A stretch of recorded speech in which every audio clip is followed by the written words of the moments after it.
Oh, this episode of Raw was just fucking awful, man. This was some terrible shit. I mean, I don't understand, because you're building up to SummerSlam. This is the second biggest pay-per-view of the year for this company, and I would think that all of the episodes of Raw leading into SummerSlam should be pretty fucking solid to build up hype for this pay-per-view. But nope, they just keep cranking out fucking turds, fucking shit bombs.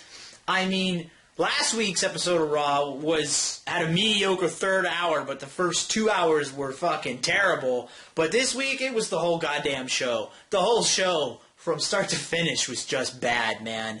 I don't even get it. How does this company, why you gotta offer us gigantic platefuls of fucking garbage like that? I don't understand.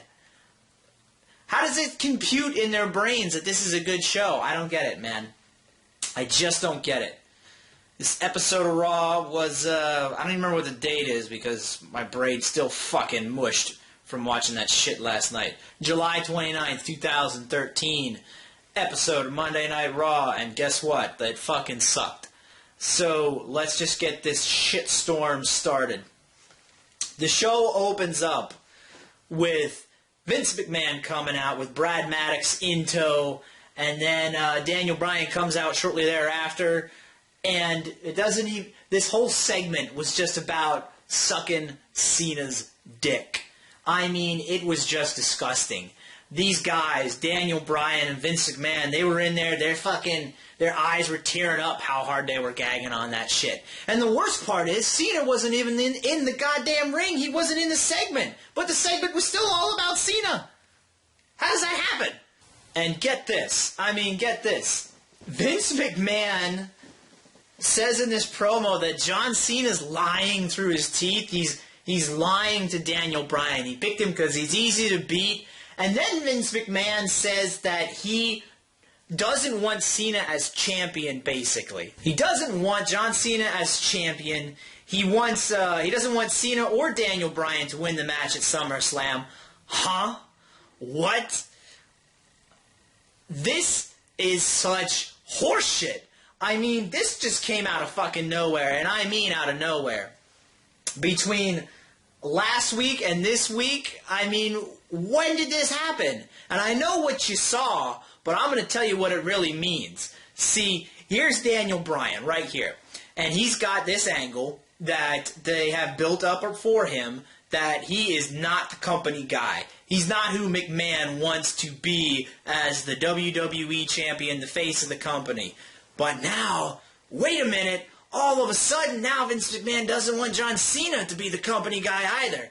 He doesn't want him to be the champion either. No, Cena doesn't want to be, he can't be champion either.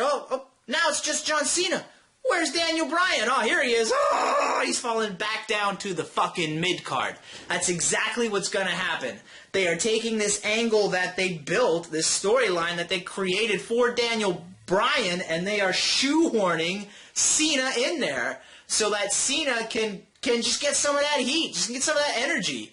You're like, Daniel Bryan's not the face of the company. He's so white hot. You can throw him in any fucking storyline and he'd be white fucking hot. So now guess what? John Cena, we don't want him as the face of the company either. Are you kidding me?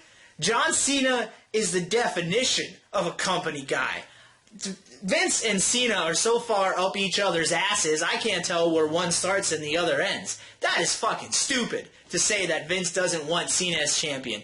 Vince would fucking cut his own mother's heart out and sell it on the black market if it meant keeping John Cena as champion. This shit was garbage. This was fucking stupid, man.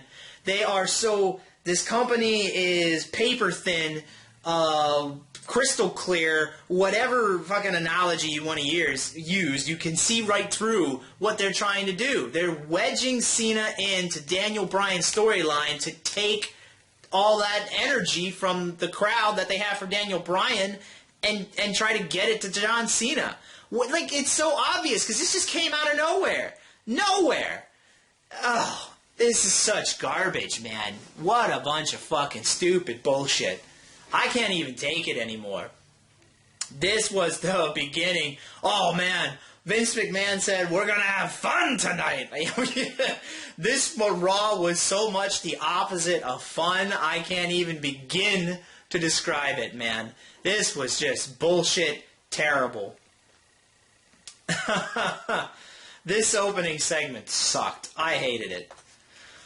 Next up was the first match of the night. Mark Henry and the Usos versus The Shield.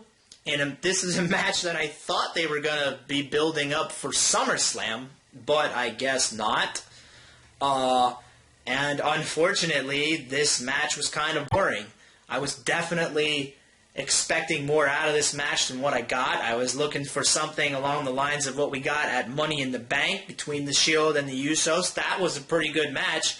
But this match, yeah, not so much. I mean, it was just kind of there. Not much happened. And by the way, I'm going to be saying that a lot during this fucking review. So, Ambrose pinned an Uso for the win, and then Mark Henry wound up tossing all the Shield members out of the ring and stood tall at the end with his very strange face turn, which I think he worked so much better as a heel, but whatever. This didn't really do it for me. Next up, I saw a cheap-ass buffet table. I saw Ryback. And it was a whole lot of garbage, so I skipped it. No, thank you. Kiss my ass. Next up was RVD versus Fandango. Got a big reaction for RVD when he came out.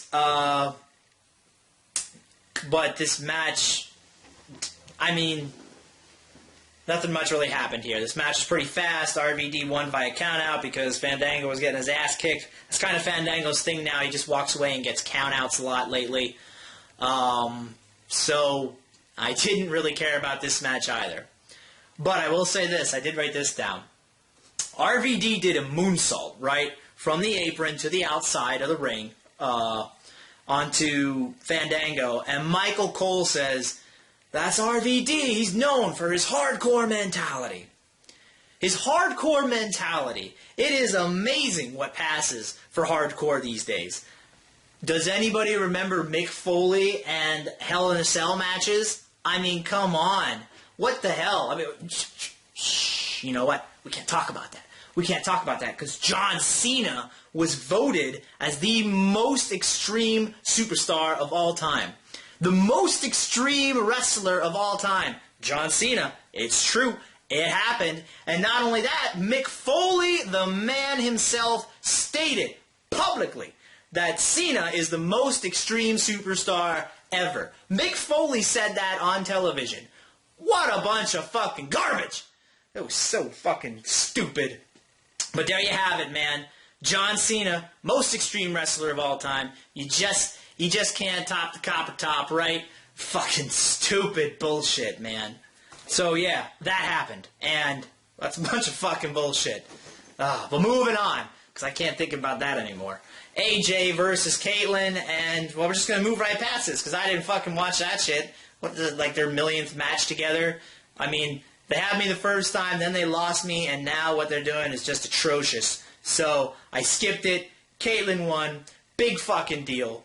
Dolph came out after the match and challenged Big E to a match on Raw that night. I was surprised, but then I figured immediately that it wasn't going to be a complete match because they want to save that for SummerSlam unless they want to bury Ziggler some more, which they kind of did because the match, you know, it was going on and the crowd was behind Ziggler. He was getting some big chants throughout the match, but the problem was he was getting his fucking ass kicked almost the whole match. So he comes out and challenges Big E to the match, and he's the one that winds up getting his shit pushed in. That's great, excellent booking right there. Again, WWE, I expect nothing less for Dolph Ziggler. But the shit doesn't matter because AJ attacked Ziggler during the match, so he got a DQ victory, and then he came in after the match and hit Big E with the zigzag. And, you know, that was all right. I mean, this wasn't spectacular. This wasn't good by any means. It was okay.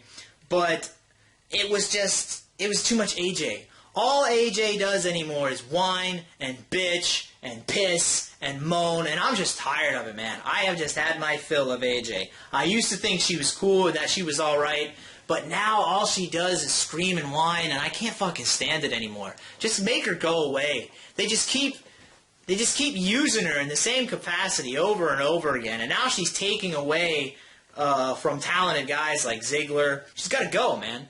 So this segment wasn't that great either. Up next was a backstage promo between Daniel Bryan and John Cena. And all I have to say about this promo is, guess out of these two competitors, out of these two professional wrestlers, guess who is not going to be turning heel. Okay, just take a guess who's not going to be turning heel out of these two. That's all I got to say. Okay, they're trying to play it that Cena might be turning heel. Let me tell you something. The fucking moon will explode before John Cena turns heel. It's not going to happen. All right, up next was Alberto Del Rio versus Christian. I don't know about this match, man. I really tried to get into it, but it's just kind of boring. I mean, Christian, it just seemed like these two guys, I mean, they were doing okay wrestling. Some of the stuff seemed kind of sloppy at parts to me. But, it was a long match, but it wasn't a very good match. And it just was boring. And I was just kind of waiting for this match to end, and I pretty much knew how it was going to end. Christian got the rolled-up victory. Big fucking deal. I just don't care. This match was, again, it was nothing happened. It was not that great. You know what happens when you take a short match that's kind of sucky and you turned it into a long match that's kind of sucky? Guess what? The match still fucking sucks. Doesn't matter how long it is. Just because you make a match longer, it doesn't mean the match is going to be better. Okay? This just wasn't that great. So, sorry for Christian. Alberto Del Rio can go fuck himself.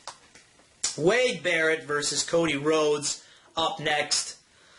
I like the finish to the match. Cody countered a pump handle slam into the crossroads, and that was pretty solidly done. But other than that, there wasn't a whole lot to say in this match.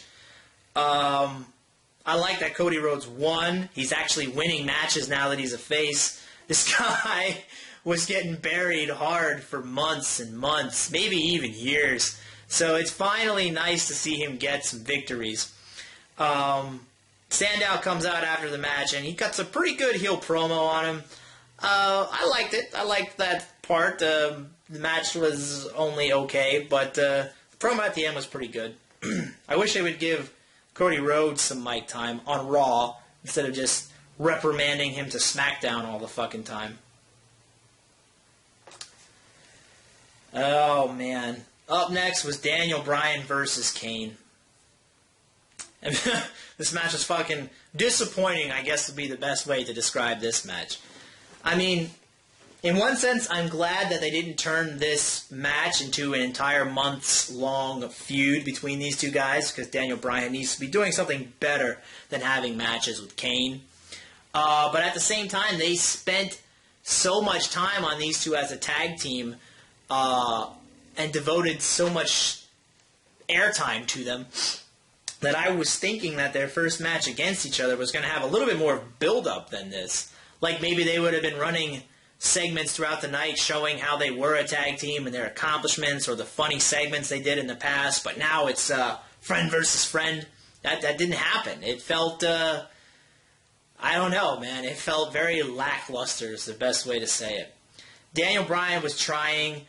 Kane was kind of trying. There were bits of action in this match, but they were all surrounded by a fucking neck crank. There were like 4 neck cranks from Kane to Daniel Bryan in this match, and every time it happened, it lasted for like a fucking minute, and it was cranking my neck, putting me to fucking sleep. I was trying, my neck was cranking, laying down on the sofa, fucking passing out from this shit. It was just boring.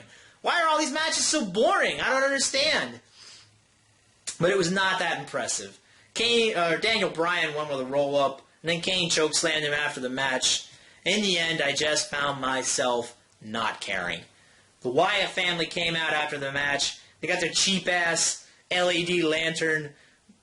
It looks totally different from their real lantern in their intro. They have to change that. They got to change it. It just looks ridiculous. But they attack Kane again. Bray Wyatt cut another promo. You know, whatever. Seems kind of like the Shield. I want to see these guys in matches. Not very excited. It was so much of a downer to this point that I just couldn't even get excited for these guys either.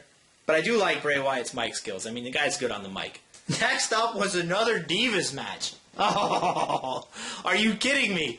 2 Divas matches in one show? Now you know it's fucking bad when that shit happens. No, I didn't watch this match either. I have no idea who won. I don't even fucking care. It was all about that stupid reality show anyway. Up next was Old Man R-Truth versus Curtis Axel. Kind of. The match didn't mean anything because Punk came out real quick and jumped Axel so he could get him out of the way to get to Heyman, but Heyman took off. So the crowd had a big, huge reaction for CM Punk. This just kind of kept the storyline alive for Punk and Lesnar, but not too much going on there. So, I mean, normally if the rest of the matches were good and this segment was okay, this segment was legitimately okay, but it wasn't good, I would say, alright, that's alright. But because the rest of the matches were fucking down here, like abysmal, and then you get a little bump, that this okay match, I couldn't get excited for this either. I just couldn't. You know, it was just fucking terrible. This Raw is doing nothing as it goes on, man. It's just bad. Another Vince, Stephanie, Triple H segment. I actually watched this one, though, unlike the rest that I've been skipping lately, because of the weird-ass angle at the beginning of the show.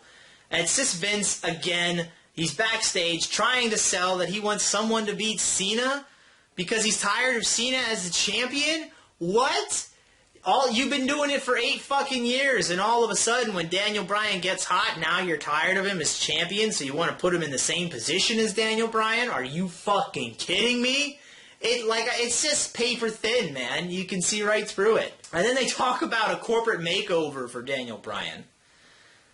Corporate makeover to me means that this company is going to fucking completely destroy Daniel Bryan. Whatever they're going to try to do, it's just going to take him down. I think he's going to start going down. You're going to see the crowd start to lose its momentum for Daniel Bryan starting next week with this corporate makeover bullshit.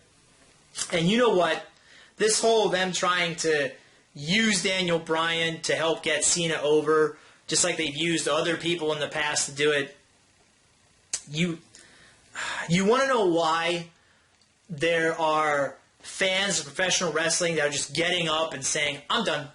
That's it. They just turn around, they walk away, they've had enough, they turn their TV off, and they don't look back. They're finished with the WWE. They don't go, they walk away, they don't come back. You want to know why that happens? Well, you just watch SummerSlam in a couple of weeks, and you're going to see why. You're going to get all the proof you need as to why people just get up and walk away from this fucking program. I'm telling you, there's going to be some awful fucking shit happening at SummerSlam. It's going to be bad. So, you want to know why? Just stay tuned. It's going to be ugly, man. So finally, I'm just waiting for this Raw to get over at this point. I just want it to be done.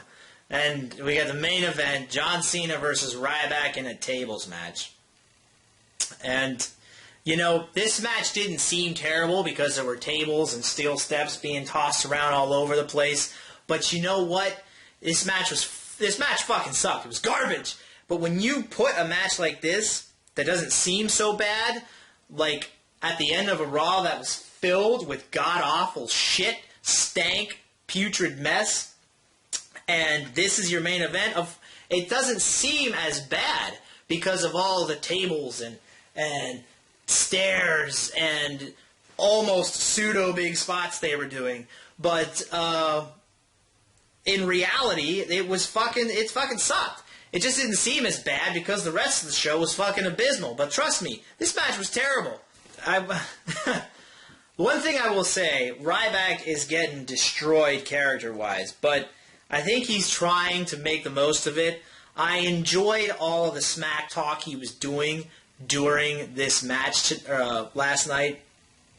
I don't think I've heard him do that in matches recently, unless I just zoned out and didn't hear him say it, but tonight he was doing a lot of trash talking to John Cena and to all of the fans around the ringside. That was pretty cool. I mean, I laughed at some of the shit he was saying. It was funny. So I think he's taking this abysmal direction that they're giving his character, and he's making the most of it. So I give props to Ryback for that. But at the same time, it was really hard to buy into Ryback being this badass, dominant bully type tough guy character when Cena completely fucking destroyed him in the 3 stages of asshole match like 6 weeks ago. My memory's not that fucking short, people. I mean, come on, WWE. Jesus Christ. Cena put the STF on Ryback in this match, and it looked real bad. I mean, it always looks bad, but tonight it looked especially bad. It didn't even look like he had him in any kind of submission. It just looked like he was laying on top of him, massaging his back with his elbows. That's all it fucking looked like, man. It was just awful. Ryback crawled to the ropes and went under the ropes, so Cena had to break the hold, and then he ducked under the ring, came out the other side, and clotheslined Cena. I mean, that was okay, I guess. I don't know. I was so fucking out of it. There was the whole dueling stairs where they threw the stairs at each other. Shit was dumb, man. It was just dumb. Michael Cole. Oh, boy. John Cena put Ryback on the stairs with some sort of fucking moves. I don't even remember what it was. And then he goes to do the 5-knuckle shuffle. And Michael Cole says, "This has got to be one of the most unique 5-knuckle shuffles we've ever seen." And all I can think of is that's what John Cena probably says to himself when he's giving himself the stranger in the corner at night. Fucking piece of shit. John Cena won this match, obviously. Who the fuck did you think was going to win this match? Ryback has lost to Cena so many times now, it's ridiculous. And then at the end, Daniel Bryan comes out. The standoff was kind of cool. He grabs the title, pretends to hand it to Cena, and then pulls it away from Cena, and then Cena rips it out of his hands and says, I forget what the fuck he said, but the standoff was pretty cool, but too bad it only lasted like 30 seconds. And that was it. That was the end of the show. Thank God the fucking show ended because I was about to fucking put my head through a wall. This was terrible, man. From start to finish, there was like no bright spots in this show. There was some stuff that was okay, but because the rest of this Raw was so bad, it even made the okay stuff bad. That's it. That's what I gotta say. I mean, if they're gonna build towards SummerSlam, they better fucking do it a hell of a lot better than this and soon, because they don't have a lot of time left. This shit was just garbage, and it is not worth watching. If you didn't watch it, don't waste your fucking time, man. Just don't do it. That's it. JB Squared 61279. I will see you guys next week, and I hope to God it's better. See ya.